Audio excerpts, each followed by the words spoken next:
So, beginner series 203. We talk about volume in this one.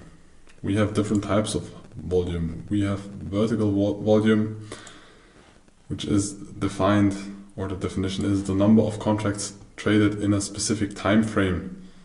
So it summarizes the market activity and liquidity and how much participation there is in a price swing.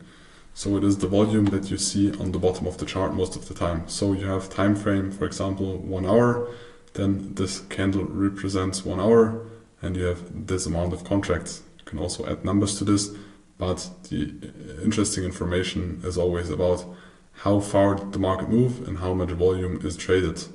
Have there been, for example, big moves with not a lot of volume, or have there been very small moves with a lot of volume? For example, in this candle, you can see a doji with a lot of volume, which is a sign for acceptance because a lot of market participants traded, but the markets did not really move.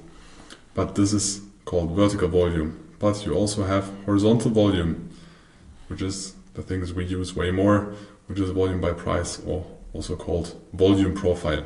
It's the number of contracts traded at a specific price level.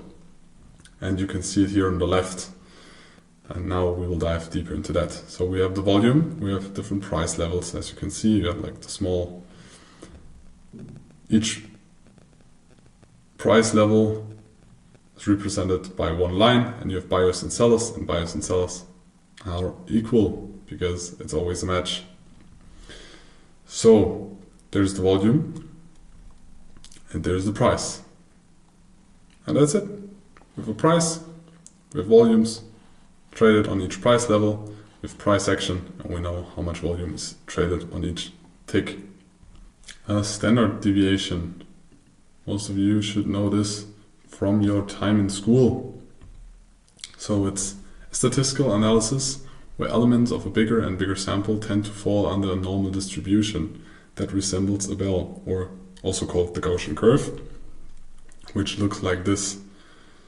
So the logic behind this is the more samples you have, the more they tend to have or fall under a sign like this, or a curve like this, or distribution like this.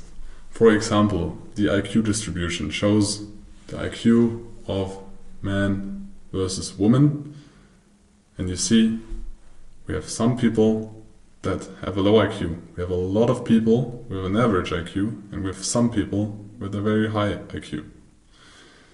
We have the same example for height distribution. So we have a lot of people with an average height, of course depending on the country, depending on the region, but this you can implement this to every region or to all the regions. We have some people that are very small, and we have some people that are very high, including me. I'm somewhere here. And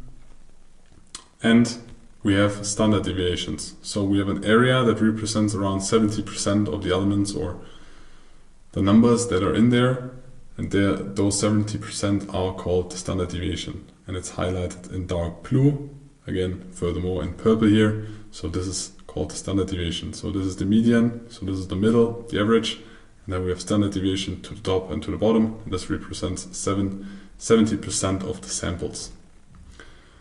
Furthermore, we have the second standard deviation that represents around 95% of the elements or of the samples, called second standard deviation, highlighted in purple again.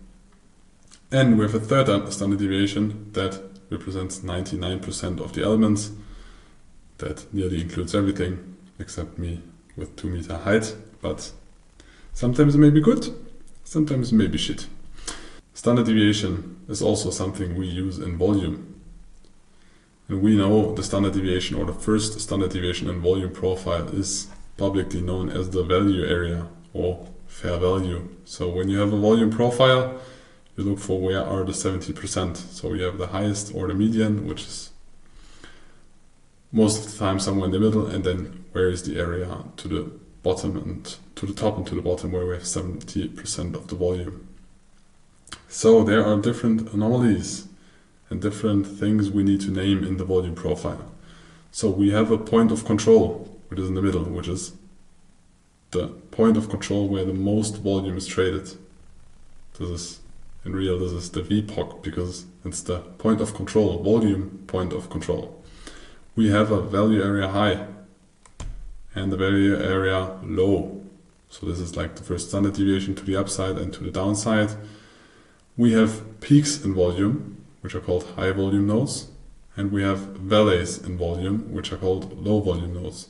So we have high volume, we have low volume. You could also view this here as a low volume node and this as a high volume node.